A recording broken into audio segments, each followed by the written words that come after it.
চট্টগ্রামের আনোয়ারায় পাওনা টাকা চাইতে গিয়ে ছুরিকাঘাতে যুবক নিহত হয়েছে।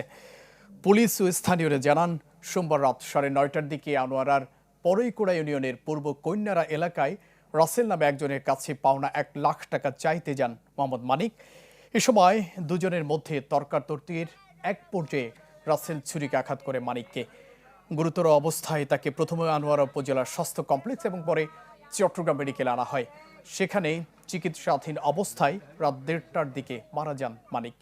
এই ঘটনায় নিহতের ভাই বাদী হয়ে রাসেল সহ কয়েকজনের নামে মামলা দায়ের করেন। তবে এখন পর্যন্ত কাউকে আটক করতে পারেনি পুলিশ।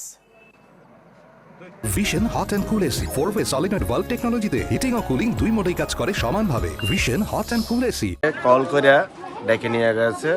ডেকে নিয়ে যাওয়ার পর কে বা কারা ডেকে নিয়ে গেছে আমরা কেউ জানি না, কিন্তু মানে কি আপনার বাইকনাকে হত্যা করা হয়েছে।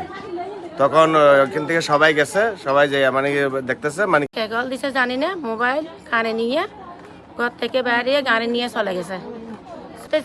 সেই সময় ওনার বড় ভাইকে কল দিছে দে আমার ছেলে, খুনির ভাইয়ে কল দিছে। কল দেওয়ার পরে আমার ছেলে কল দিছে দে ওনার বড় ভাইকে, বড় ভাই ঘরে ছিল। বড় ভাইকে কল দেওয়ার পরে বলছে দে তোমরা টাকা নিয়ে হানিককে মারুককে সবাই নিয়ে আসো, ওনাকে ছুরি মারছে। আসলে এই মেডিকেল আনছি, মেডিকেল থেকে অ্যাম্বুলেন্স করে আমরা চিটাং মেডিকেল নিয়ে যাচ্ছি। উনি আরো অনেক ক্ষতি করছে, আরো খুন করছে, ওয়াইফকে খুন করছে, অন্য মানুষকে একটা খুন করছে। ভিকটিম টাকা পাবে আসামি রাস্তালের কাছে। টাকার জন্য সে ওখানে যাওয়ার পরে তার বাড়ির সামনে যাওয়ার পরে চক্র বিতর্কের এক পর্যায়ে রাসেল ছুরি মেরে দিতে আর কি ভিকটিম মানিককে।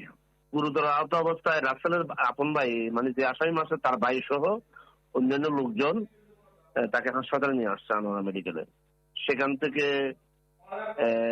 ডাক্তার রেফার করে দিয়েছে চিটং মেডিকেল। চিটং মেডিকেলে নেওয়ার পর রাত 1:30 দিকে মারা যায়। আসামি গ্রেপ্তার অভিযান চলমান আছে।